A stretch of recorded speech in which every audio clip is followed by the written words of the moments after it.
Hello, আসসালামু আলাইকুম। কেমন আছেন আপনারা? আমরা আল্লাহর রহমতে ভালো আছি।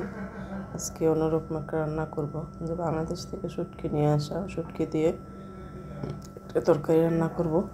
প্রথমে আমি হলুদ, মরিচ, ধনিয়া, তারপর পানি দিয়ে পেঁয়াজ রসুন বাটা দিয়ে আমি প্রথমে মশলাগুলো তৈরি করছি। এখন এটার মধ্যে আমি কিছুই দিই না, শুধু পানি।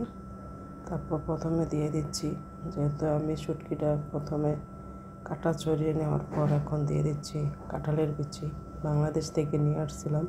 কাঁঠালের বিচি দেওয়ার পর দেখি অল্প একটু সিদ্ধ হয়ে আসছে। তারপর দিয়ে দিচ্ছি আলু আর ডাঁটাগুলো দিয়ে ভালো করে সিদ্ধ করে নেব। এটা একদম তেল দেইনি, তেল ছাড়া, যেহেতু শুটকির তরকারি রান্না, এটা আমাদের এলাকায় খায়। এভাবেও খাওয়া যায়, তেল দিয়েও খাওয়া যায়, কিন্তু আমি এভাবে আজকে রান্না করতেছি। তারপর দেখতেছি যে ডাঁটাগুলো প্রায় সিদ্ধ হয়ে আসছে, কাঁঠালের বিচিগুলো এখন পানি একটু অল্প পরিমাণে সিদ্ধ হয়ে আসছে। কাঁঠালের বিচি আর ডাঁটা ভালো করে মিশিয়ে দিচ্ছি। পরিমাণ মতো আমি লবণ, তারপর সব কিছুই দিয়েছি। এখানে একদম সিদ্ধ হয়ে গেছে ডাঁটা। তারপর দিয়ে দিচ্ছি আমি এখানে কালো বেগুন। এটার মধ্যে আপনারা সবজিও দিতে পারেন, দু একটা লাউয়ের সবজি সেই, তারপর আরও সবজি দেওয়া যায়, কিন্তু আমার কাছে ঘরে থাকা যেগুলো ছিল ওগুলো দিয়ে আমি রান্না করছি। কালো বেগুন দিয়ে, যেহেতু কালো বেগুন তাড়াতাড়ি হয়ে যায়, এই জন্য আমি লাস্টে দিয়েছি। তারপর দিয়ে দিলাম রসুন।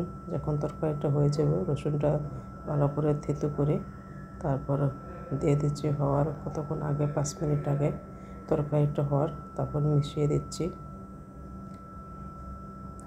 মিশিয়ে দেওয়ার পর তরকারিটা একদম হয়ে গেছে, অনেক সুন্দর হয়েছে তরকারিটা, পানি নেই, একদম পারফেক্টভাবে শুটকির তরকারিটা হয়ে গেছে। আলহামদুলিল্লাহ। জানি না কীরকম হবে, কিন্তু শুটকির তরকারির মধ্যে একটু জাল হলে ভালো হয়, দেখতে খাইতে অসাধারণ হয়েছে,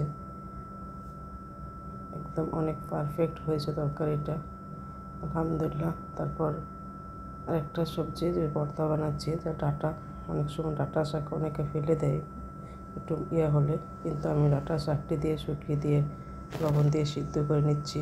তখন পেঁয়াজ রসুন তারপরে পুঁটি শুটকি দিয়ে ভালো করে সিদ্ধ করে নিয়ে একসাথে পানিগুলো শুকিয়ে নিচ্ছি।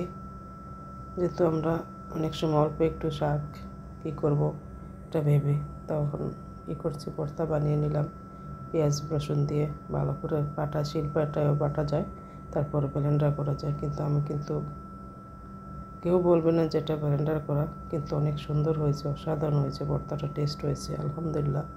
গরম গরম ভাতের সাথে ভর্তাটা একদম, আপনারা বলতে পারেন প্লেটগুলো কোথা থেকে, মাটির প্লেট, আমি বাংলাদেশ থেকে নিয়ে আসছি, অসাধারণ হয়েছে। তারপর ভালো থাকবে।